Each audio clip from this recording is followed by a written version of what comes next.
배도 컴퓨터를 쓰기 때문에 진짜 다운될 때도 있어요. 말 그대로 블루 스크린 뜹니다. 컴퓨터 껐다 켜야 될 수도 있어요. 만약에 CIWS가 자체적인 레이더나 파괴 감지 장치가 없는 상태다. 그러면은 그냥 먹통 되는 거예요. 끝장이에요, 진짜.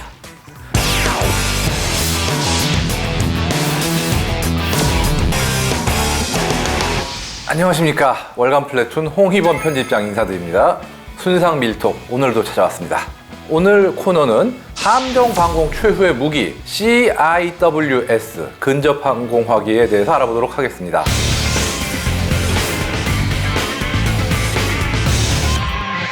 아무래도 CIWS라는 게 그야말로 배 최후의 보루거든요. 예를 들자면 이지스함 한 척에 1조 원 정도 됩니다. 엄청 비싼 거죠. 그게 있으면 이론적으로는 몇십 발의 미사일이 날아와도 그걸 찾아가지고 다 맞출 수가 있긴 해요. 그런데 문제는 그러다가 한 발이라도 놓쳐서 맞으면은 그건 끝이거든요, 정말. 1조 원짜리 배 한 척이 몇억 원짜리 미사일에 그냥 무력화가 되는 거예요. 그럴 때 CIWS가 막을 수가 있습니다. 한마디로 최후의 보루라는 얘기죠. 해상전이라는 거는 날이 갈수록 이제 진화해 왔죠. 사실 옛날에는 바로 적함 옆에 배를 내놓고 함포로 일제사격을 해가지고 타격을 줬다가 막 적의 배 위로 올라가서 격추전을 벌이던 그런 대항해 시대도 있었고, 항공모함의 함재기로 적의 함정을 타격하던 2차 세계대전도 있습니다. 그리기고 전자기술의 발달로 레이더로 적을 찾고 미사일을 발사해서 정말 눈에 보이지 않는 먼 거리의 적을 타격하는 현대전에까지 왔어요. 오늘날에는 함정의 레이더와 사격관제 시스템의 성능이라는 건 정말 어마어마하게 높습니다. 넓은 범위를 커버할 수 있는 방공 시스템으로 대표적인 것이 우리가 많이 들어봤던 이지스 시스템이 있죠. 전쟁의 신 아테나가 사용하는 무적의 방패라는 뜻답게 최대 24개의 표적과 동시 교전, 동시에 교전 가능한 시스템.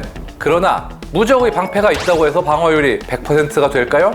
적 고속정이나 테러정 등 소형 수상 목표물이 방어선을 넘었다면, 적의 대함 유도탄이 아군 함정의 방공망을 돌파했다면, 특히 이때 대함 유도탄이 함정까지 도달하는 시간은 30초에서 길어야 1분, 정말 짧은 시간이에요. 함정이 타격을 입기 전에 유도탄을 파괴해야 됩니다. 이 역할을 바로 CIWS가 맡습니다. Close In Weapon System, 말 그대로 근접 방어 무기 체계. CIWS는 자체의 탐지 수단, 추적 수단과 사격관제 시스템을 다 보유하고 있어요. 쉽게 말해서 레이더와 기관포를 한 덩어리로 결합시킨 겁니다. 거기에 컴퓨터까지요. 왜? 적 공격에 의해 이게 탑재된 배 자체의 레이더나 사격관제 시스템이 무력화될 경우, 혹은 예기치 못한 이유로 그 탑재된 자함의 시스템이 다운될 경우, 그러니까 배도 컴퓨터를 쓰기 때문에 농담이 아니라 블루 스크린 뜹니다. 진짜예요. 최악의 경우엔 바이러스가 먹어가지고 마비될 경우도 있고, 그렇지 않더라도 뭔가 시스템 충돌이어서 말 그대로 다운된 경우가 있어요. 이럴 때 대비하거나 대응 시간도 이 CIWS 자체의 어떤 레이더 및 사격관제 시스템이 있는 편이 훨씬 빠르죠. 사실 CIWS에도 여러 나라에서 여러 종류를 개발은 했지만 제일 대표적인 게 골키퍼와 펠랑스가 있습니다. 네덜란드의 골키퍼. 정말 이름이 목적을 그대로 설명해주는 아주 단도직 입적, 돌직구 이름이에요, 완전히. 무게 6.3톤, 무겁다. 높이 3.7m, 높다. 사격 각도는 이 마이너스 25도에서 85도, 그러니까 아래로 25도, 위로 85도 올라간다는 거고, 초당 80도 구동, 그러니까 1초에 80도로 확 꺾어지는 거예요. 분당 발사속도 4,200발, 그러니까 1초에 70발씩 나갑니다. 타격하는 거 들어보면은 왱 하고 나가요, 진짜.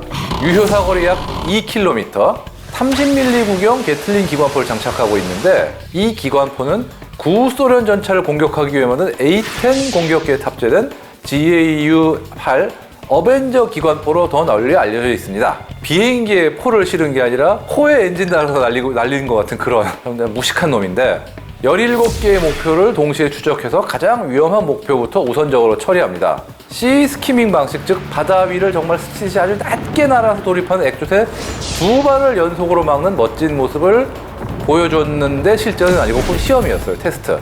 그래도 어쨌든 멋진 모습 보여줬죠. 네덜란드를 비롯한 유럽, 남미 및 중동 일부 국가와 우리나라가 사용합니다. 우리나라도 상당히 많이 쓰는 축에 드는데요. 세종대왕급 이지스함, 광개토 대왕급 구축함 등 총 13척의 함선에 탑재되어 있습니다.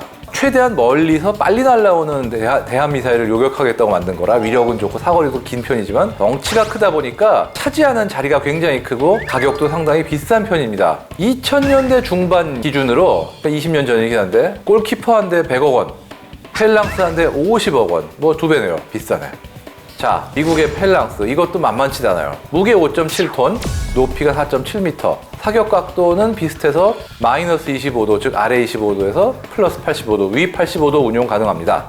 펠랑스는 F4 팬텀 이후 미군 전투기에 고정 장착된 20mm 구경의 발칸포를 사용합니다.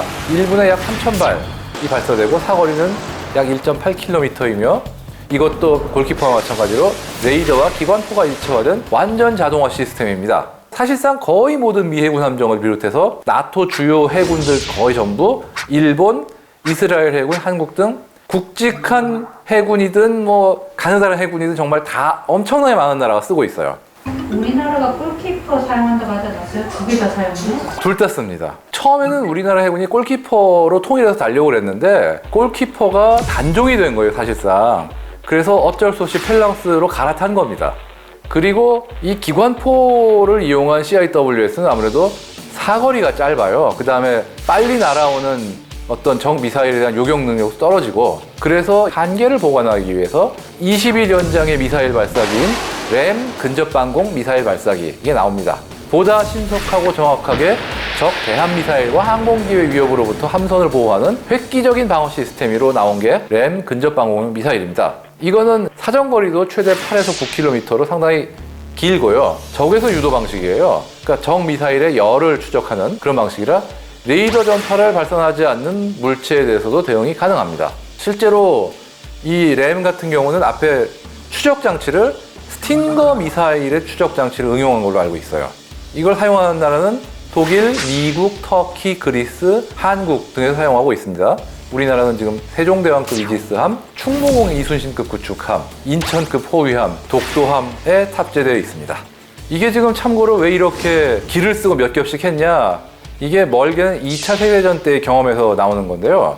2차 대전 때 미 해군이 일본의 가미가제 공격에 정말 어마어마하게 치를 떨었거든요. 가미가제라는 거는 사람이 탔지만 어떻게 보면 대한미사일 같은 존재거든요. 그러니 대한미사일이 그렇게 수십 수백 발이 날아오면 어떡하겠냐라는 생각에 삼중 방어망이 이제 형성이 되는 겁니다.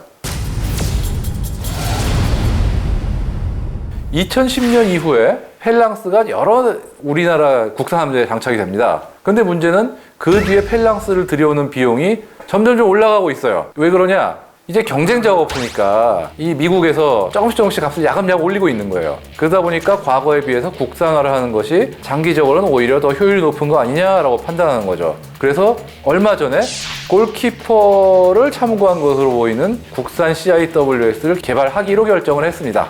뭐 예상 스펙으로 보면은 30mm 게틀링 기관포를 탑재했으니까 골키퍼하고 성능은 일단 비슷하게 나올 것 같긴 한데, 중요한 게 레이더가 바뀝니다.